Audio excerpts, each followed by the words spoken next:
আবারও স্বাগত জানাচ্ছি ২১শে বিজনেসে, সঙ্গে আছি হিরোজুম্মান। দর্শক, এই অনুষ্ঠানের মাধ্যমে আমরা আপনাদেরকে জানিয়ে দিই দেশ বিদেশের ব্যবসা বাণিজ্য, অর্থনীতি ও শেয়ার বাজারের সর্বশেষ খবরাখবর। দর্শক, শুরুতেই জানিয়ে দিচ্ছি শেয়ার বাজারের এই মুহূর্তের দিন শেষের খবরাখবর।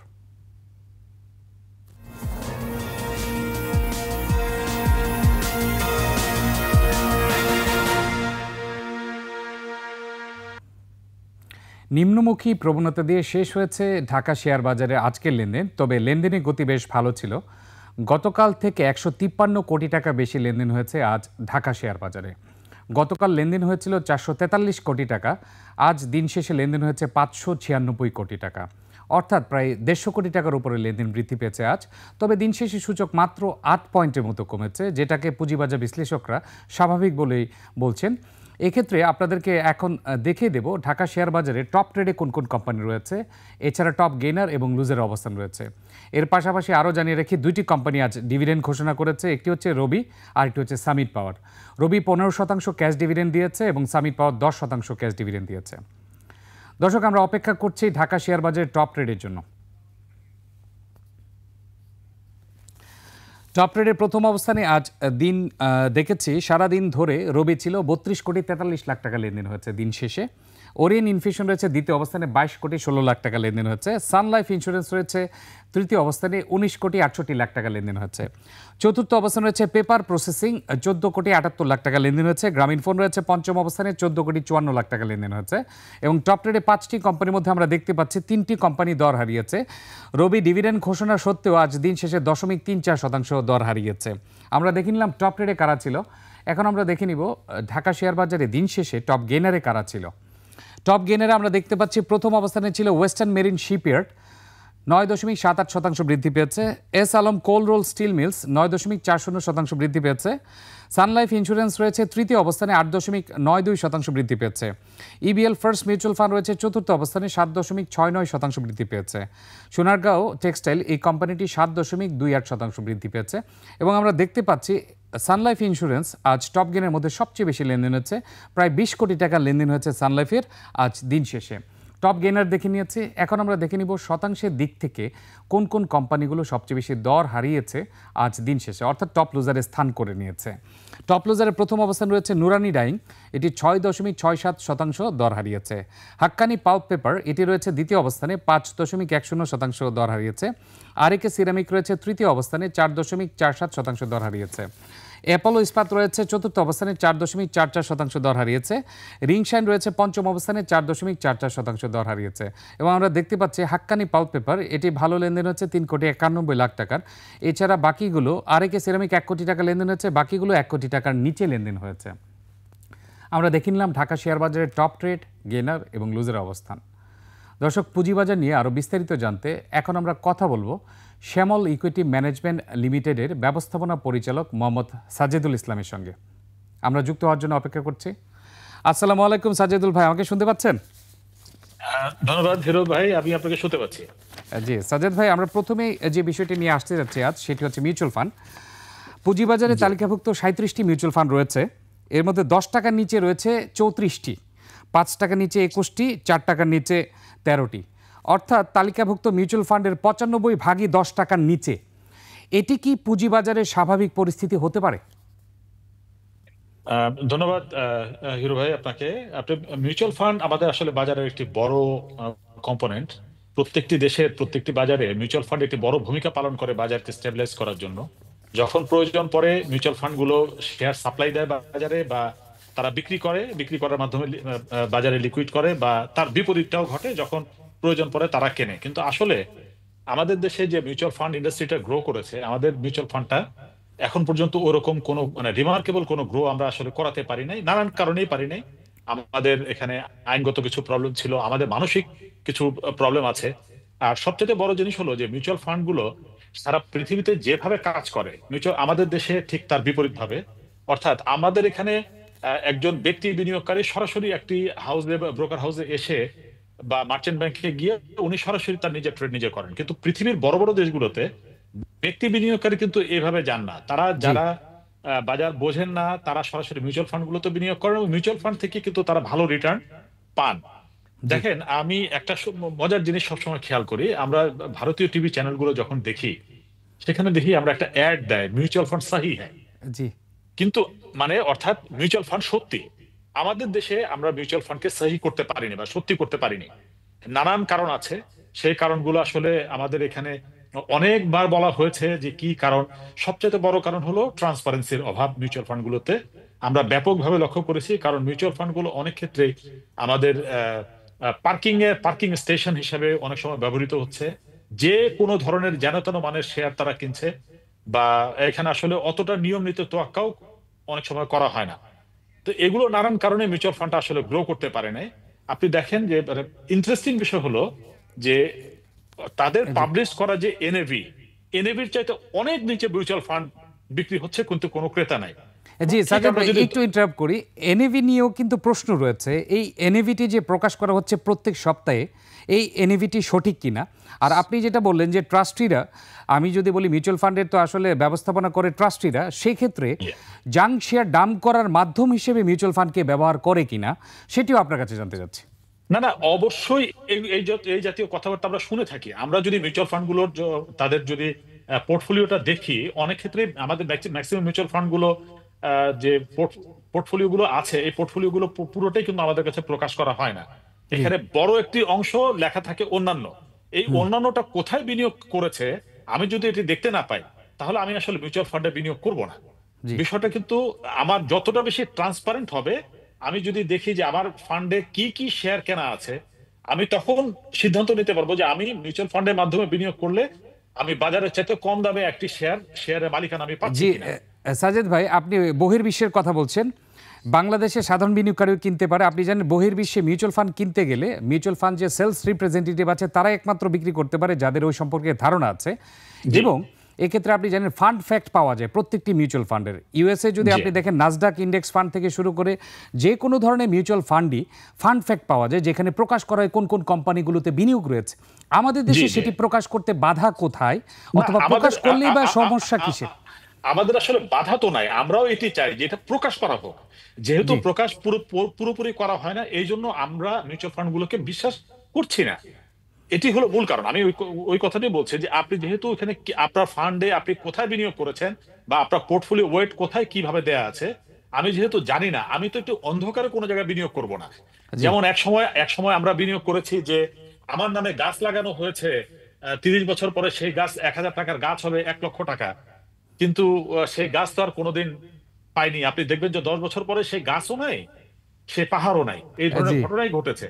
তো জি এই জন্যই আমাদের এখানে আমরা কেউ আসলে বিশ্বাস করতে চাই না, না দেখে। জি আমাদের এটা সবচেয়ে বড় কনসার্ন হলো আমাদের ওয়েবসাইট গুলোতে যেভাবে প্রকাশ করা হয়, সম্পূর্ণভাবে যেন প্রকাশ করা হয় যে আমার একটি ফান্ডে কোথায় কতটুকু ওয়েট করা দেয়া আছে, বা কোন কোন স্টকে কিভাবে বিনিয়োগ করা আছে।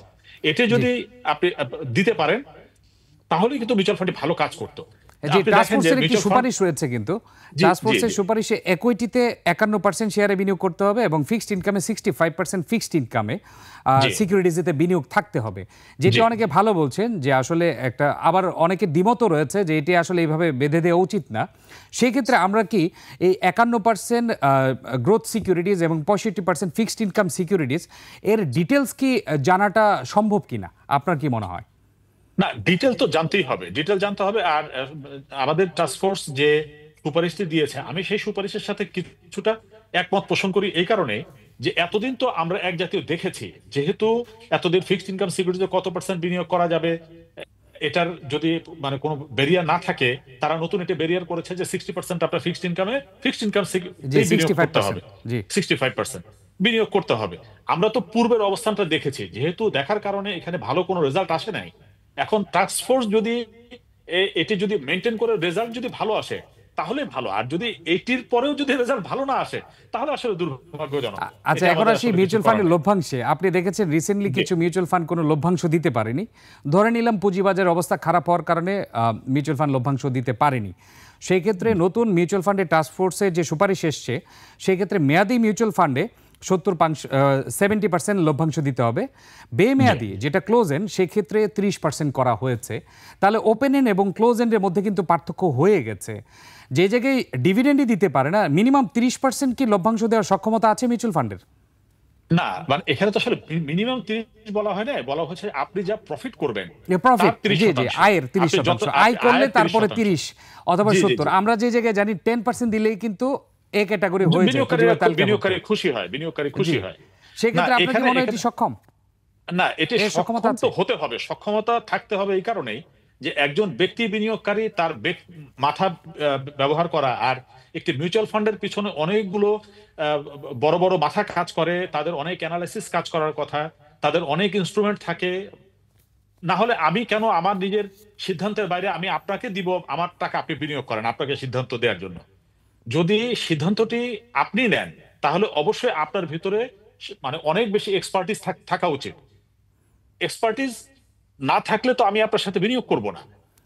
জি, হ্যাঁ, জি সাজেদ ভাই, আমি আপনার সাথে পুরোপুরি একমত। এক্ষেত্রে আরেকটি বিষয় আসি যে মিউচুয়াল ফান্ড যারা ম্যানেজ করে অথবা জি ট্রাস্টের কথা আমরা বলছি, এডুকেশন কোয়ালিফিকেশন নিয়েও অনেকের প্রশ্ন এসছে যে বহির্বিশ্বে কিন্তু অনেক ধরনের সার্টিফিকেশন করতে হয় জি পুঁজিবাজার সম্পর্কে জানতে হয়। যেমন নর্থ আমেরিকাতে সিএসসি আছে, জি মুডিস থেকে অনেক মডিউল রয়েছে। তাছাড়া বিভিন্ন দেশে সিএফএ করতে হয় মিউচুয়াল ফান্ডের সার্টিফিকেশনের জন্য। সেক্ষেত্রে জি। বাংলাদেশে শিক্ষাগত যোগ্যতা বৃদ্ধির জন্য মিউচুয়াল ফান্ড খাতে কোনো রেস্ট্রিকশন করা যায় কিনা, আপনার কি মতামত সেক্ষেত্রে? না, এটি যদি করা যায় তাহলে ভালো। তবে এই ক্ষেত্রে যে আমাদের এখানে সারা পৃথিবীতে এগুলো অনেক ছোটবেলা থেকেই পড়ানো হয়, স্কুল কলেজ থেকে পড়ানো হয়। তো আমাদের এখানে শুধুমাত্র এক সিএফএ লেভেলে গিয়ে বা আপনি একজন চার্টার্ড অ্যাকাউন্টেন্ট হয়ে গেছেন বা বা যে কোনো কিছু ওই লেভেলে গিয়ে যে উনি ভালো ফান্ড ম্যানেজ করতে পারবেন বিষয়টা কোনোভাবেই তা জি, না। যদি এডুকেশনের ব্যাপার থাকে একদম ছোটবেলা থেকেই আমাদের ফিনান্সিয়াল যে এডুকেশনটা দিতে হয়, ফিনান্সিয়াল ম্যানেজমেন্টের এই এডুকেশনটা ছোটবেলা থেকেই দেওয়া উচিত। স্কুল কলেজ থেকে ইউনিভার্সিটি পর্যন্ত প্রতিটি স্তরে আসলে এই এডুকেশনটা থাকা উচিত। তবে যারা ফান্ড ব্যবহার করছেন, অবশ্যই যেহেতু আমি একটা মানুষের ফান্ড, আমি জনগণের ফান্ড ব্যবহার করছি, আমি ট্রাস্টের ফান্ড ব্যবহার করছি, তো আমার ভিতরে অবশ্যই সেই পরিমাণ এডুকেশনাল কোয়ালিফিকেশন বা আমার অ্যানালিটিক্যাল এবিলিটি অবশ্যই অন্যের চাইতে বেশি না থাকলে আমার এটি আমি তো আসলে ভালো করতে পারার কথা না। শুধুমাত্র ও কে কে কে কিনলো, ওই ভাই কে কি কিনেছে, আর আমি কি কিনতে পারি এগুলো জিজ্ঞেস করে যদি একটা ফান্ড চলে তাহলে তো আসলে ফান্ড কোনোদিন গ্রো করবে না। আর এখন আসি পুঁজিবাজারের স্থিতিশীলতার জন্য মিউচুয়াল ফান্ডের 70% পুঁজিবাজারে বিনিয়োগ করতে হয়। আর আমরা একটু আগে যে পার্সেন্টেজটা বললাম গ্রোথ ফিক্সড ইনকাম, সেক্ষেত্রে জি মিউচুয়াল ফান্ডের মূল উদ্দেশ্য হচ্ছে পুঁজিবাজারে গতিশীলতার জন্য চেষ্টা করা এবং পুঁজিবাজারে বিনিয়োগ করতে হবে। সেক্ষেত্রে আমরা জি। কিন্তু পুঁজিবাজারের স্থিতিশীলতা পাচ্ছি না। গত কয়েক বছরে যে সাপোর্ট দেওয়া দরকার ছিল মিউচুয়াল ফান্ড কি দিতে পেরেছে, আর ভবিষ্যতে দিতে পারবে কিনা? না, এখানে হিরো ভাই একটা বড় জিনিস আমি বলি, মিউচুয়াল ফান্ডটা মানে এখানে আমাদের যে টাস্ক ফোর্স যে সুপারিশগুলো দিয়েছে সেই সুপারিশগুলোর ভিতরে আসলে অনেক সুপারিশ এসেছে ভালো ভালো। তবে একটা সুপারিশ এখানে আসে নাই, মানে যেটা জি, আমার একটা সুপারিশ, যদি টাস্ক ফোর্সের কেউ বা সরকারের কোনো যদি এটা দেখে থাকেন আমাদের এই অনুষ্ঠানটি, আমি একটি সুপারিশ করতে চাই। জি, আমাদের মিউচুয়াল ফান্ড কিন্তু আসলে এত খারাপ কখনোই ছিল না। মিউচুয়াল ফান্ডের খারাপটি সর্বপ্রথম উদ্যোগটি এসছে হলো রি ইউনিট ফান্ড ইস্যু করা। হুম, পৃথিবীতে এটি একটি নজিরবিহীন ঘটনা যে যেটিকে আমরা বোনাস শেয়ারের মতো দেখি যে আমাদেরকে স্টক ডিভিডেন্ড জি, দেওয়া হয়, মিউচুয়াল ফান্ডের ক্ষেত্রে এটিকে বন্ধ করতে হবে। মিউচুয়াল জি, ফান্ড কখনোই স্টকের মতো স্টক ডিভিডেন্ড দেওয়া নতুন যাবে না। স্টক ডিভিডেন্ড দেওয়া যাবে না। এই সুপারিশটি এসছে কিনা আমি জানি না, যদি এসে থাকে তাহলে ভালো, আর যদি না এসে থাকে আমার মনে হয় যে এটিকে ইনক্লুড করা খুব জরুরি দরকার। জি, সাজিদ ভাই, আপনি আরেকটি বিষয়ে বলতে যাচ্ছিলেন। মার্জিন লোন নিয়ে আপনি জানেন যে সুপারিশ এসছে। এর মধ্যে আপনি জি হয়তোবা একটি ইনক্লুড করতে যাচ্ছেন যে বিভিন্ন ব্রোকারেজ হাউসে একই বিনিয়োগকারী এক ব্রোকারেজ হাউসে ঋণ খেলাপি আরেক ব্রোকারেজ হাউস থেকে ঋণ জি নিচ্ছে। জি। সেই আমি বিষয়ে যদি আমি আপনি ওই একটু কথা ওই সুপারিশটা বলতেন। কথাটি কথাটি আপনার সাথে আমরা অফ দ্য এয়ার কথা বলছিলাম যে এই মার্জিন মার্জিন লোনটি বাজারকে নষ্ট করার জন্য সবচেয়ে বড় ইনস্ট্রুমেন্ট হিসেবে কাজ করে এবং এখনো কাজ করছে। এই বাজার দাঁড় করানো যায় না মার্জিন লোনের কারণে। আর আমাদের বাংলাদেশে এমন একটি পরিস্থিতি তৈরি হয়েছে যে মার্জিন লোন দিতে না পারলে যে কোনো ব্যক্তি এসে মার্জিন লোন দাবি করেন, যে কোনো ব্যক্তি।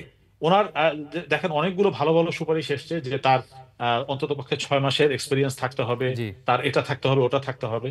তো আমি মনে করি যে মার্জিন লোন এটি, যেহেতু আমরা যদি কোনো জায়গায় কোনো একটি ইন্ডাস্ট্রি করার জন্য বা কোনো ক্ষেত্রে ব্যাংক থেকে যদি কখনো লোন নিতে যাই, আমাকে কিন্তু বাংলাদেশ ব্যাংক থেকে একটি মানে একটি রিপোর্ট নিয়ে আসতে হয় যেটিকে আমরা সিআইবি রিপোর্ট বলি। এই সিআইবি রিপোর্টে আমি যদি কোনো ব্যাংক থেকে লোন ডিফল্টার হয়ে থাকি আমাকে অন্য আরেকটি ব্যাংক আমার নামে আর কখনোই লোন ইস্যু করবে না যতক্ষণ পর্যন্ত আমার পূর্বের লোনটি আমি আহ, মানে আসলে ডিজলভ না করব বা জি, এটি সেটেলমেন্ট না করব। আর আমাদের এখানে যে কোনো ব্যক্তি একটা একটা ব্রোকার হাউসে এসে মার্জিন লোন নেন, নিয়ে আরেক জায়গায় এটাকে ডিফল্ট হয়ে যায়, সে আর এখানে যোগাযোগ করে না, সে আরেক জায়গায় গিয়ে মার্জিন লোন নিচ্ছে। এবং আমরাও ব্রোকাররা বা আমরা যারা মার্জিন লোন প্রোভাইড করি, আমরাও তাদেরকে সাদরে গ্রহণ করছি এবং তাদেরকে আমরা প্রলোভন দেখায় নিয়ে আসি যে আসেন আসেন আমরা আপনাকে মার্জিন মার্জিন দেবো। জি যেই কারণে উনিও আসেন এবং উনি সাঙ্গপাঙ্গ সহ আসেন, আরেকজনের নামে লোন নেন, মা বাবা ভাই বোনদের নামে লোন নেন, নিয়ে একটা মেসাকার পরিস্থিতি তৈরি হয়েছে। আমার মনে হয় যে এটি এরকম একটি বিষয় এখানে ইনক্লুড করা উচিত যে সিআইবির মতো একটি সেন্ট্রাল কোন ডাটাবেস থেকে যদি কারো নামে কোনো লোন থাকে, দ্বিতীয় আরেকটি জায়গা থেকে মানে আমি যেন লোন না পাই। জি আমার অবশ্যই। এবং আপনি খুব গুরুত্বপূর্ণ তথ্য তুলে ধরলেন যে ক্রেডিট ইনফরমেশন ব্যুরোতে যেহেতু ব্যাংকের ঋণ খেলাপির তথ্য থাকে, সেক্ষেত্রে জি পুঁজিবাজার ঋণ খেলাপির তথ্যও যেন থাকে, সেটি যেন অবশ্যই থাকা। আসলে টাস্ক ফোর্সে ইনক্লুড করা যায় কিনা অবশ্যই রিকোয়েস্ট করব টাস্ক ফোর্স সেটি যেন জি বিবেচনা করে দেখে। আপনাকে অসংখ্য ধন্যবাদ সময় দেওয়ার জন্য।